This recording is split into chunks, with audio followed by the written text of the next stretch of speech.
성도 여러분 안녕하세요. 하나님의 은혜가 여러분 안에 충만하시기를 빕니다.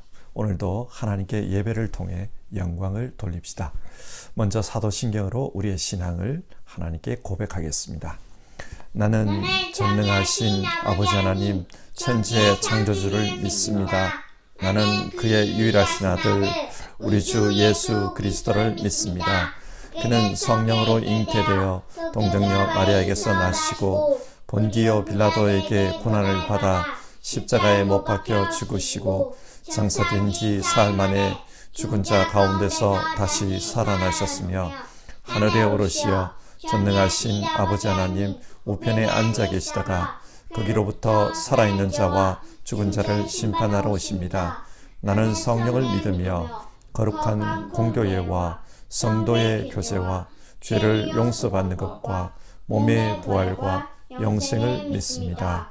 아멘. 찬송가 314장, 옛날 찬송가로는 511장입니다. 내 구주 예수를 더욱 사랑. 우리 같이 찬송하고 기도하겠습니다.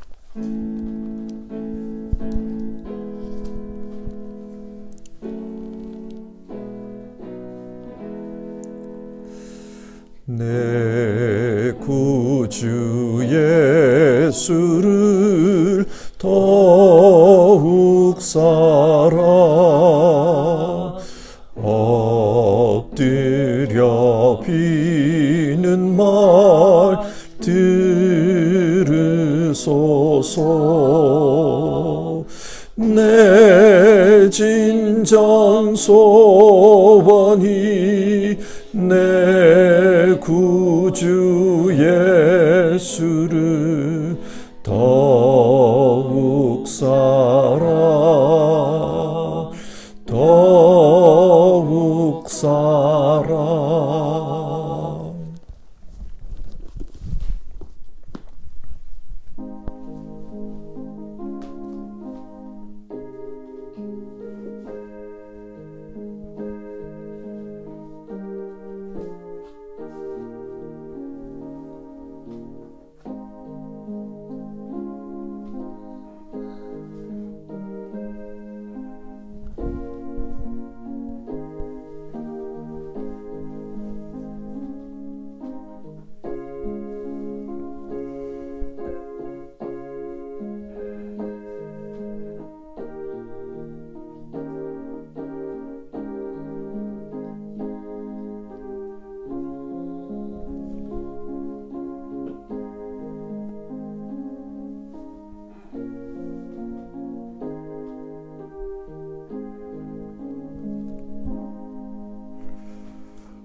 우리를 사랑하여 주시는 하나님께 감사를 드립니다. 우리를 사랑하셔서 예수 그리스도를 보내어 주시고 그 예수님을 통해서 우리 모두를 하나님의 자녀로 삼아 주신 것 감사를 드립니다. 우리는 죄인이지만 예수님을 보내주셔서 그 예수님을 통해 하나님과 화목하게 하시고 하나님 안에서 의로운 자로 살 수 있게 해주신 것 감사를 드립니다. 오늘도 예수님의 십자가를 생각하며 또 예수님의 그 사랑을 생각하며 우리 모두 예수님을 더욱 사랑하기를 원합니다. 예수님을 사랑해서 예수님을 따르는 사람, 또 예수님의 삶을 본받는 사람으로 우리가 살아가기를 원합니다. 오늘 아침에도 기도하면서 주 예수를 더욱 사랑, 주 예수를 따라가겠노라고 그렇게 고백하는 모든 분들, 그 삶을 주님께서 기억하여 주시옵소서. 그리고 하나님께서 은혜 주시고 하늘의 사람으로서 이 땅에서 잘 살아갈 수 있도록 도와주시옵소서. 예수님의 이름으로 기도드립니다. 아멘.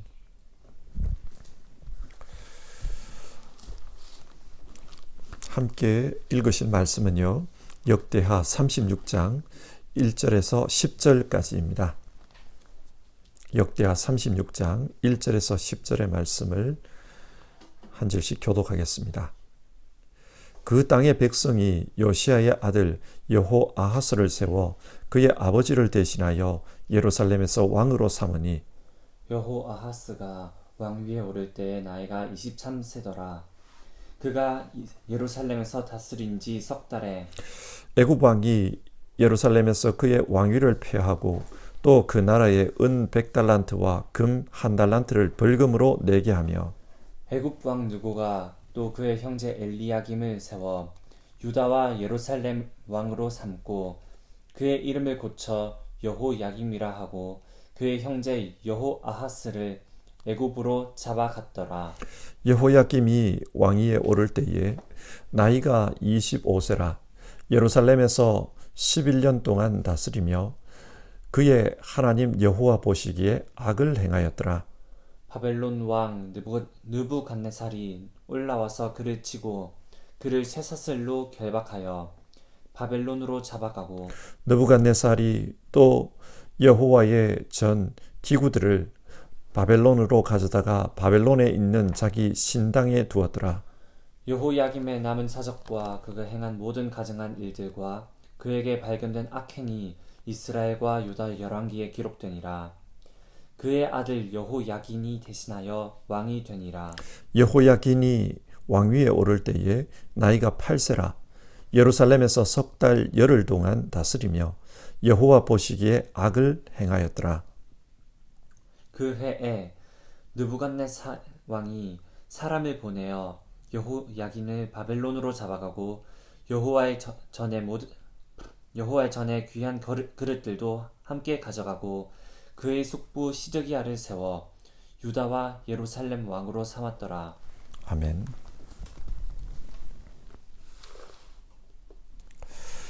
인간은 불완전한 존재입니다. 그래서 늘 후회하며 삽니다. 그리고 만약에 그때에 이렇게 했더라면 그런 생각을 합니다. 특히 잘못된 선택으로 말미암아 현실에서 어려움을 겪게 되면 이런 후회를 많이 하게 됩니다. 만약에 그때 이렇게 했더라면. 이것은 개인의 역사만 그런 것이 아닙니다. 한 국가의 역사도 그렇습니다. 요시야 왕이 39세의 젊은 나이로 죽었습니다. 신실하게 하나님을 섬기고 하나님의 말씀대로 통치하고자 했던 요시야가 죽자 유다 왕국은 급속도로 쇠락합니다. 그가 죽은 지 23년 만에 유다 왕국은 바벨론에 의해 망하고 백성들은 포로로 끌려갑니다. 그리고 우리가 잘 아는 것처럼 이후 2500년 동안 유대인들은 엄청난 고난을 당했습니다. 그들은 전 세계에 흩어져 나라 없는 백성으로 무시와 홀대를 당하며 살았습니다. 그래서 성경을 읽으며 이런 생각을 해봅니다. 만약에 요시야가 죽은 후 유다 백성들이 다르게 행동했더라면 어떠했을까? 어떻게 해요? 오늘 성경을 보며 그 문제를 생각해 봅시다. 요시야가 죽은 후에 유다 백성들은 요시야의 아들 여호아하스를 왕으로 세웁니다. 역대상 3장 15절에 따르면 요시야에게는 4명의 아들이 있었습니다. 요시야의 아들은 맏아들이 요하난이요, 둘째가 여호야김이요, 셋째가 시드기야요, 넷째가 살롬이라. 여기서 살롬이 오늘 성경에 나오는 여호아하스입니다. 이런 질문이 듭니다. 왜 유다 백성들은 요시야의 막내 아들 여호아하스를 왕위에 앉혔을까요? 요시야의 첫째 아들인 요하난은 일찍 죽었기 때문에 당연히 왕위를 이을 순서는 둘째 아들 엘리야김입니다. 그런데 사람들은 막내 아들을 왕위에 세웠습니다. 왜 그랬을까요? 아마 이 당시에 유다 왕국 내에는 외교 노선과 관련하여 큰 논란이 있었을 것 같습니다. 지금 세계의 패권이 바뀌고 있다. 아수르가 망하기 직전이고 바벨론은 새롭게 떠오르고 있다. 그리고 애굽은 아수르를 돕기 위해 전쟁을 불사하고 있다. 지금 우리는 어느 편에 서야 하는가? 이런 논란 중에 요시야의 외교 정책을 그대로 따르고자 했던 신하들은 자신들이 쉽게 다룰 수 있는 가장 어린 아들을 왕위에 앉혔습니다. 그런데 이 아들은 겨우 석 달밖에 통치를 하지 못했습니다. 왜 그런가? 3절을 보시면요. 애굽 왕이 예루살렘에서 그의 왕위를 폐하고 애굽 왕이 여호아하스를 왕위에서 폐했다는 겁니다. 요시야의 외교 정책은 반아수르였고 따라서 아수르와 동맹 관계에 있던 애굽에 대해서도 적대적이었습니다. 그래서 애굽이 아수르를 도우려고 할 때 머깃도에서 애굽을 막았습니다. 그러니 그런 요시야의 노선을 따르는 여호아하스를 애굽이 가만둘 리가 없었습니다. 한편 요시야를 죽이고 아수르를 돕기 위해 갈그미스로 갔던 애굽은 요시야 때문에 시간이 많이 지체되어서 그런지 아수르를 돕는 것에 실패합니다. 그리고 돌아오던 길에 유다 왕국에게 보복을 한 것입니다. 여호아하스를 폐위시키고 요시야의 다른 아들인 엘리야김을 왕으로 세웁니다. 그리고 이 여호아하스는 애굽 왕에게 끌려서 포로로 잡혀가게 되고 애굽에서 그의 생을 마감하였습니다. 이렇게 보면 여호아하스는 참 불행한 왕입니다. 그런데 예레미야서 22장을 보면 여호아하스에 대한 좀 다른 생각을 하게 됩니다. 그가 석 달 동안 짧은 기간 동안 왕위에 있으면서 무슨 일을 했나? 하나님은 예레미야를 통해 여호아하스에게 이런 말씀을 하십니다. 불의로 궁전을 짓고 불법으로 누각을 쌓으며 동족을 고용하고도 품삯을 주지 않는 너에게 화가 미칠 것이다. 내가 살 집을 넓게 지어야지, 누각도 크게 만들어야지 하면서 집에 창문을 만들어 달고 백양목 판자로 그 집을 단장하고 붉은색을 칠한다. 네가 남보다 백양목을 더 많이 써서 집 짓기를 경쟁한다고 해서 네가 더 좋은 왕이 될 수 있겠느냐? 네 아버지는 가난한 사람과 억압받는 사람의 사정을 헤아려서 처리해 주면서 잘 살지 않았느냐? 바로 이것이 나를 아는 것이 아니겠느냐? 무슨 말입니까? 그 당시 유다 왕국의 상황은 바람 앞에 등잔불과 같았습니다. 그런데 여호아하스는 그런 위기의 상황에서 사치스런 궁전을 짓고 호화생활을 즐기려고 한 것입니다. 뿐만 아니라 사람들을 붙잡아다 일을 시켜놓고 품삯도 주지 않았습니다. 그래서 하나님은 그의 아버지 요아스와 비교하면서 꾸짖고 있는 겁니다. 23살에 왕이 되었으니까 어려서 철이 없어서 그런 행동을 했다 말할 수도 있습니다. 그러나 그의 아버지 요시야는 더 어린 나이인 20살에 나라를 바로잡기 위해 하나님 앞에 매달리며 종교개혁을 단행했습니다.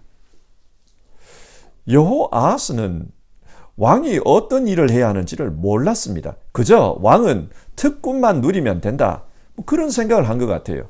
그러다 보니 국가의 안위에는 관심이 없었습니다. 이처럼 자기 유익만을 구하는 사람, 어려움 앞에서 하나님께 무릎 꿇고 기도할 생각보다는 이기적으로 일상의 사치를 누리려고 하는 사람, 이런 사람을 하나님은 내치신 겁니다. 여러분, 만약 이때에 여호아하스가 국가적인 어려움을 하나님 앞에 내놓고 호소하며 기도했더라면 어떠했을까요? 하나님을 찾았다면 어떠했을까요? 두 번째로 여호야김 왕에 대해 살펴봅시다. 여호야김의 원래 이름은 엘리야김이라고 합니다. 엘리야김, 하나님께서 세우신 자, 그런 뜻입니다. 그런데 애굽 왕이 그의 이름을 여호야킴이라고 바꾸어 버립니다. 이 이름의 뜻은 여호와께서 세우신 자, 의미상에서는 큰 변화가 없습니다. 그런데 왜 애굽 왕이 이름을 바꾸어 버린 것일까요? 고대 사회에서 이름을 짓는 자는 이름을 지어준 사람의 소유권을 주장할 수 있습니다. 그러니까 지금 애굽 왕 느고가 여호야킴이라는 이름을 지어주면서 너는 내 종이다, 내가 네 주인이다, 그걸 말하는 것입니다. 여호야김이 25살에 왕위에 올라서 11년 동안 통치를 했다고 합니다. 그런데 그의 통치에 대해서 성경은 여호와 보시기에 악을 행하였다, 그렇게 말합니다. 왜 악을 행했다고 말합니까? 그는 애굽 왕의 신하입니다. 그래서 친애굽 정책을 펼치고자 했습니다. 그런데 주전 605년에 갈그미스 전투에서 바벨론이 승리하면서 중동 전체의 패권을 바벨론이 장악합니다. 하나님께서 이 바벨론을 통해 유다를 심판할 계획을 가지고 계셨던 것입니다. 그래서 선지자들은 지금은 바벨론에게 맞서서는 안 된다, 애굽을 멀리하라, 그것이 하나님의 뜻이다, 그렇게 예언했던 겁니다. 그러자 친애굽 노선을 추구하던 여호야김은 애굽을 멀리하라는 선지자 우리야를 죽이고 예레미야도 죽이려고 했습니다. 또 하나님의 말씀이 기록된 예레미야의 그 두루마리를 칼로 베가지고 불에 태워버립니다. 그는 애굽을 멀리하라는 그 선지자들의 그 예언을 극도로 싫어했습니다. 그런데 문제는 여기서 끝나지 않습니다. 유다 왕국이 계속해서 친애굽 정책을 펼치자 바벨론의 느부갓네살이 군대를 끌고 쳐들어옵니다. 오늘 본문 6절과 7절을 보면 그때 여호야김이 느부갓네살에게 포로로 끌려갔다는 말이 나옵니다. 자기만 끌려간 게 아니에요. 많은 백성들이 붙들려 갔습니다. 그리고 하나님의 성전에 사용하는 기구들도 다 뺏깁니다. 역대기의 말씀에는 나오지 않습니다만 그는 그 당시 바벨론에 끌려가서 바벨론 왕에게 충성을 맹세합니다. 그래서 풀려나서 다시 유다 왕이 되었습니다. 그런데 그런 후 3년이 흐르자 또 달라져요. 바벨론이 애굽을 공격했습니다. 그런데 바벨론이 애굽을 멸망시키지를 못했습니다. 이것을 본 여호야김은 바벨론도 별것 아니구나, 그러면서 또다시 애굽에게 기대를 겁니다. 바벨론을 배반한 거죠. 그러자 바벨론이 가만히 있지 않았습니다. 유다에 쳐들어와서 오랜 시간 예루살렘 성을 포위해서 굶겨 죽이려고 했습니다. 아마 이때 여호야김은 성 안에서 신하들에 의해 암살된 것으로 보입니다. 왜 여호야김이 하나님으로부터 버림을 받았습니까? 여호야김은 선지자들을 통해 선포된 하나님의 말씀을 믿지 않았습니다. 뿐만 아니라 하나님께서 당시 역사를 어떻게 움직이고 계시는가, 그것에도 별 관심이 없었습니다. 이렇게 하나님에 대해 무지한 결과 자기 자신도 나라도 불행하게 되었던 겁니다. 여러분, 만약 그때에 여호야김이 하나님의 말씀을 듣고 다른 선택을 했더라면 어땠을까요? 하나님의 말씀을 붙들고 그 말씀대로 행했더라면 어땠을까요? 세 번째로 여호야긴 왕에 대해서 살펴봅시다. 9절을 보면 여호야긴은 8살의 나이에 왕위에 올랐습니다. 8살이면 사실상 왕노릇 할 수 없는 나이입니다. 누군가 섭정을 하게 되죠. 그리고 예루살렘에서 석 달 열흘 동안 왕노릇 하다가 느부갓네살에 의해 바벨론으로 끌려갔다고 합니다. 왜 이렇게 되었는가? 성경은 여호와 보시기에 악을 행하였더라, 그렇게 말합니다. 그런데 열왕기하서 24장 9절은 좀 더 자세히 그의 아버지의 모든 행위를 따라서 그렇게 악을 행했다는 겁니다. 당시 여호야긴은 바벨론이 성을 포위하고 있는 상태에서 왕이 되었습니다. 그의 아버지 여호야김이 죽었기 때문입니다.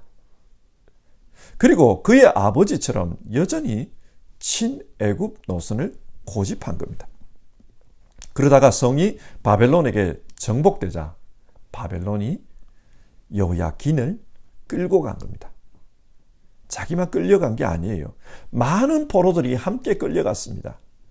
또 하나님 성전의 귀한 그릇들도 약탈을 당했다고 합니다.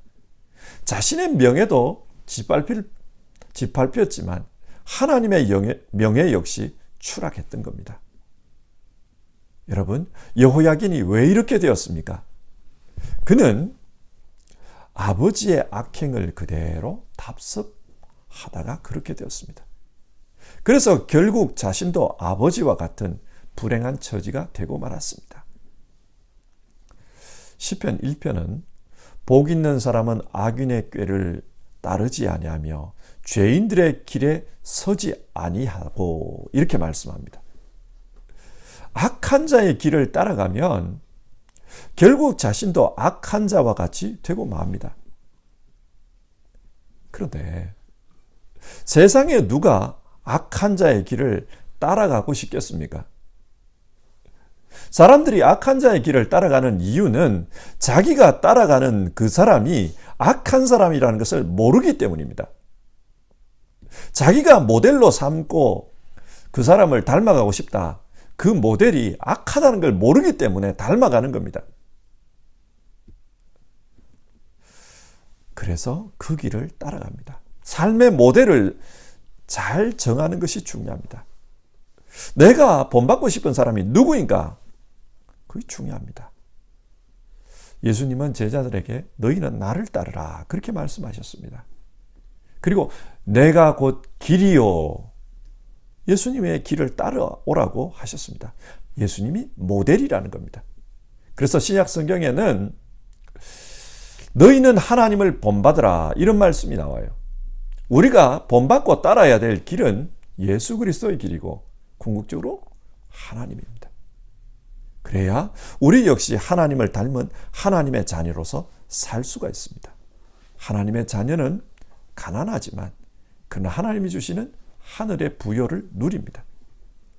하나님의 자녀는 이 땅에서 핍박을 받지만 그러나 하나님께서 지켜주시는 그 보호 속에서 살 수 있는 특권이 있는 사람입니다. 하나님을 닮아갈 때, 예수 그리스도를 따라갈 때 그때 하늘의 사람으로 살 수 있습니다. 자, 오늘 말씀을 한번 정리해 봅시다. 요시야가 죽은 후 유다의 역사는 망국의 길을 걷게 됩니다. 요아하스는 나라가 어려움에 처했지만 자기 유익을 구하고 사치를 추구하다가 망했습니다. 여호야김은 하나님의 말씀을 무시하고 고집대로 살다가 망했습니다. 여호야긴은 자기 아버지를 따라가다가 잘못된 모델을 답습하다가 그렇게 망했습니다. 여러분, 성경이 오늘 우리에게 무엇을 교훈합니까? 오늘 성경이 우리에게 외교를 잘해야 한다. 사치 부리지 말고 검소하게 살아야 된다. 훌륭한 사람을 모델로 삼고 본받아야 된다. 그것을 교훈하는 것입니까? 물론 이것도 중요합니다. 그러나 성경은 이걸 말하는 게 아닙니다. 이 사람들이 이렇게 된 본질은 하나님을 떠난 것입니다. 하나님을 떠난 사람은 하늘의 부요함이 아니라 세상의 부귀영화에 관심이 많습니다. 하나님을 떠난 사람은 하나님의 말씀을 무시하고 세상의 지식에 매달리게 됩니다. 그리고 하나님을 떠난 사람은 하나님을 본받는 게 아니라 세상적인 인간관계, 세상적인 가치관, 그것을 따라서 모델을 정합니다. 유다가 이렇게 된 것은 하나님을 떠난 것이 문제였습니다. 하나님을 의지하고 사는 사람은 하나님 앞에서 자신을 돌아보기 때문에 겸손한 삶을 삽니다. 낮은 길을 가려고 합니다. 다른 사람의 유익을 먼저 생각합니다. 그리고 하나님을 의지하고 사는 사람은 어떻게 사는 것이 하나님의 뜻대로 사는 것인가, 그것을 고민하기 때문에 하나님의 말씀을 가까이 합니다. 그리고 그 말씀을 가까이 하는 사람은 하나님의 말씀 속에서 삶의 모델을 정합니다. 여러분, 유다 왕국의 멸망이 우리에게 주는 교훈은 하나님 중심으로 살아야 한다. 그것입니다. 삶의 중심에서 하나님을 지워버리면 오늘 성경에서 본 이 왕들처럼 되고 맙니다. 하나님을 중심에 두고 살 때 이 세상의 부귀영화가 아니라 영원한 부요함을 사모하며 삽니다.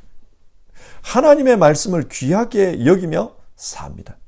그리고 하나님을 본받아 살려고 합니다. 시편 1편 말씀은 주의 말씀을 주야로 묵상하는 사람은 어떻게 산다고 합니까? 그 사람은 시냇가에 심은 나무가 시절을 쫓아 열매를 맺는 것과 같다. 그렇게 말씀합니다. 하나님의 말씀을 따라가고 또 하나님을 본받으며 살아가는 사람은 그 인생이 시냇가에 심은 나무와 같습니다. 그래서 하나님께서 그 인생에 많은 열매를 맺게 하십니다. 우리 모두 그렇게 살기를 원합니다. 오늘 말씀을 생각하며 함께 찬송합시다. 338장입니다. 옛날 찬송가로는 364장입니다. 네 줄을 가까이 하게 하면 우리 1절 부르고요. 같이 기도합시다.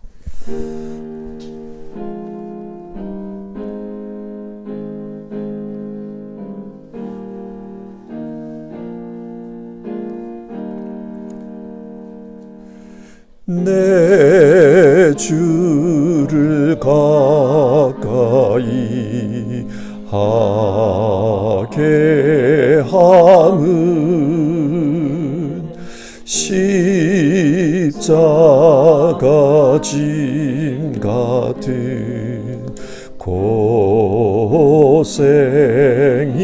고생이나 내 일생 소원은 늘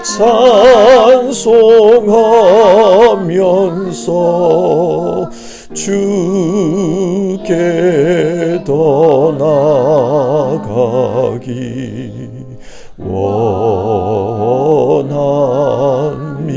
원합니다. 기도하겠습니다. 후회 없는 인생을 살면 좋겠습니다.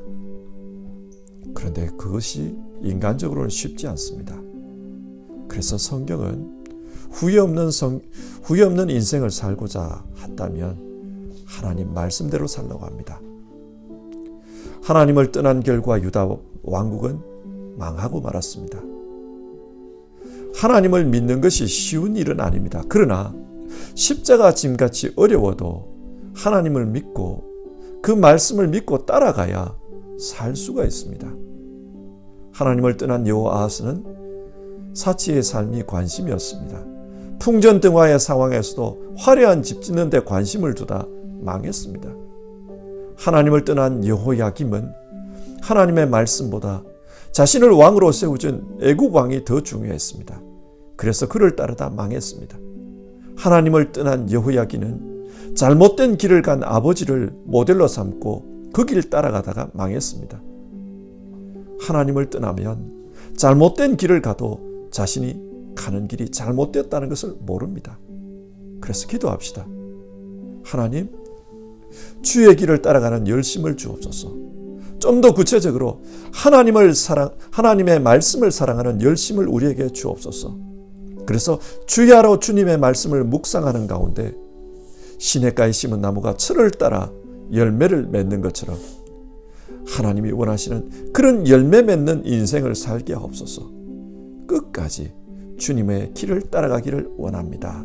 우리 그렇게 한번 기도해 봅시다.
하나님, 오늘 말씀을 통해서 하나님을 떠나버린 사람들이 어떻게 살았고 그 결과 유다 왕국이 망할 수밖에 없었다. 우리가 그런 말씀을 살펴보았습니다.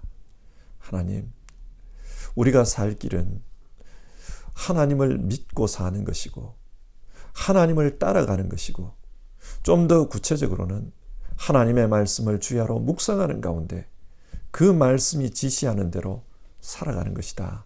우리가 그렇게 말씀 나누었습니다. 정말 우리 성도님들 모두가 하나님의 말씀을 사랑하며 그 말씀대로 살아갈 수 있도록 도와주시옵소서. 그리고 성경이 약속한 대로 주님 말씀대로 살아서 시냇가에 심은 나무가 시절을 쫓아 과실을 맺는 그것과 같은 인생들 사는 우리 성도님들 다 되게 도와주시옵소서. 한 분 한 분 주님께서 축복해 주시고 정말 그 마음 속에 하나님을 사랑하는 마음, 하나님을 믿고 의지하는 마음, 하나님을 끝까지 따르겠다는 마음, 구체적으로 하나님 말씀대로 살겠다 그 마음을 허락해 주시고 그리고 그 뜻대로 살아서 모두가 정말 하나님 앞에 영광 돌리는 인생 다 되게 하옵소서. 후회가 없는 인생 살았으면 좋겠습니다. 그러나 돌아보면 후회가 있습니다. 하나님, 우리 모두는 하나님의 말씀대로 살려고 노력하는 그런 인생 살다 하나님 앞에 서게 하옵소서. 우리 주님 예수님의 이름으로 기도드립니다. 아멘. 하늘에 계신 우리 아버지, 아버지의 이름을 거룩하게 하시며 아버지의 나라가 오게 하시며 아버지의 뜻이 하늘에서와 같이 땅에서도 이루어지게 하소서. 오늘 우리에게 일용할 양식을 주시고 우리가 우리에게 잘못한 사람을 용서하여 준 것 같이 우리 죄를 용서하여 주시고 우리를 시험에 빠지지 않게 하시고 악에서 구하소서. 나라와 권능과 영광이 영원히 아버지의 것입니다. 아멘.